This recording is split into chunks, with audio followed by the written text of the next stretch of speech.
the lords of the ancient skies before the first eagle soared, before bats flapped across the night sky. There was another kind of flyer, a creature that ruled the heavens when dinosaurs still thundered across the earth, a master of the wind, a beast that transformed the prehistoric skies into its personal empire. Its name, Pterodactyl, the winged reptile that changed the history of flight forever.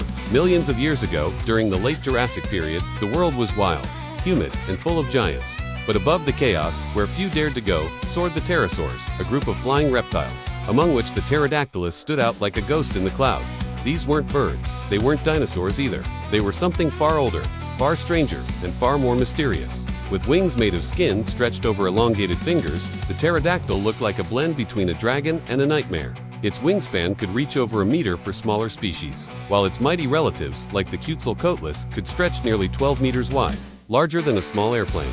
Imagine the scene. The sun rises over a primeval ocean. Below, marine reptiles hunt in the waves, while on the cliffs, a group of pterodactyls awaken. They spread their leathery wings, the morning wind catching under them, and with a single leap, they take flight. Their sharp eyes scan the surface for movement. A fish jumps, a ripple spreads, and whoosh, the pterodactyl dives, slicing through the air like a living spear. Its jaws snap shut around its prey, droplets of seawater glistening as it climbs back into the sky, victorious once again. This was their kingdom, the open air, the endless blue, where no predator from the ground could ever reach them. But the skies weren't safe for long. Rival pterosaurs competed for food and territory. Some were massive, with long, toothless beaks, while others had crests that blazed with color, nature's ancient show of dominance. And while we often imagine them as silent gliders, scientists now believe that pterodactyls may have called to one another, shrieking, croaking, or even barking to communicate across the roaring winds. Every flight was a risk, every dive a battle against gravity and predators. But for over 150 million years, these creatures ruled the skies, the first true lords of flight. Still, the reign of the pterodactyl had its secrets. Where did they come from? How did they master the art of flying before any bird ever flapped a feather? And what led to their final fall? The answers lie hidden in stone, written in fossils buried deep beneath ancient cliffs, waiting to tell the story of rise and extinction. Masters of the wind, the pterodactyl was not just a flying reptile. It was a master of the wind, a creature that defied gravity millions of years before humankind even dreamed of flight.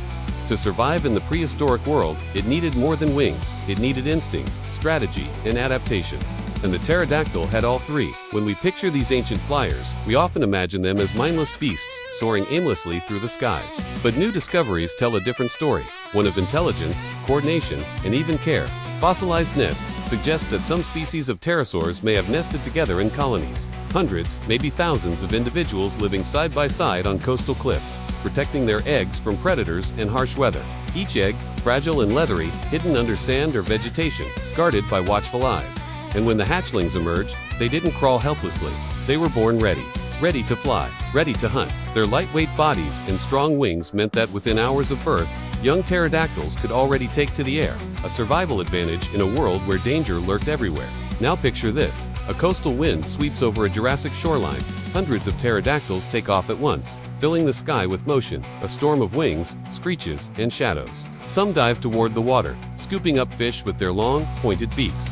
Others glide over the cliffs, their crests catching the sunlight like natural banners of power. These weren't random designs. Their crests may have been used for display to attract mates, intimidate rivals, or even help stabilize their flight. In a world where survival depended on strength and beauty, the pterodactyl's crest was both a weapon and a crown.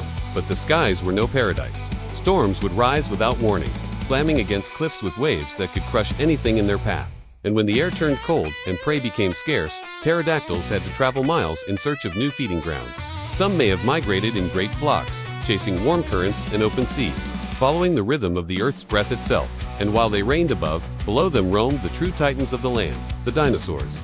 From afar, a T-Rex might have looked like a moving mountain, but from the sky, it was just another shape in the endless world below. For millions of years, the pterodactyl lived alongside creatures like Stegosaurus, Brachiosaurus, and Allosaurus, watching them rise and fall, as the wind whispered the ancient song of life and death. But even as masters of the air, they weren't untouchable. Predators attacked their nests, storms tore their wings, and time itself began to turn against them. Because somewhere on the horizon, change was coming. New species evolved. Ecosystems shifted. And soon, the reign of the pterodactyl, the first ruler of the sky, would face its final trial. The fall of the Sky Kings. For millions upon millions of years, the pterodactyls ruled an empire unlike any other. Their wings painted the sky. Their cries echoed from cliff to cliff.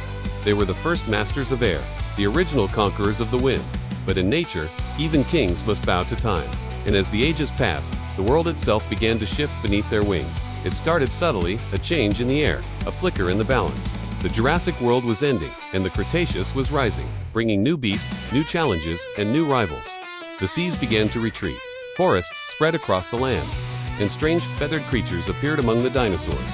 Small at first, but clever. They could flutter, glide, leap from branch to branch. And though the mighty pterodactyl didn't know it, these fragile newcomers would one day inherit the skies. Still, the old masters were not done yet. They adapted, they evolved. The descendants of the pterodactyl grew larger, stronger, more specialized, like the majestic pteranodon and the colossal Quetzalcoatless creatures so immense that when they took off, the ground itself seemed to tremble. Picture it, a sunset over an ancient coastline. Waves crash against stone.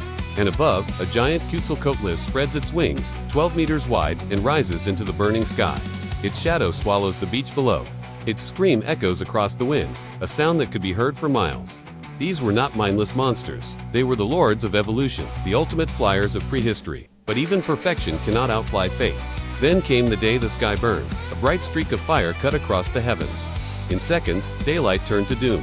The asteroid, a mountain of cosmic death, struck Earth with unimaginable force. The explosion released energy greater than every nuclear bomb humanity will ever build. Combined, shockwaves flattened forests. Tsunamis swallowed continents. And in the skies, the mighty pterosaurs struggled against hurricane winds that tore their wings apart. Volcanic ash blackened the sun. The temperature plummeted. The oceans turned acidic. And slowly, one by one, the kings of the air began to vanish. For the first time in 150 million years, silence fell upon the skies. No more screeches, no more gliding shadows, only darkness, and the endless snow of ash. But the story didn't end in despair, because life, no matter how many times it falls, always finds a way to rise again.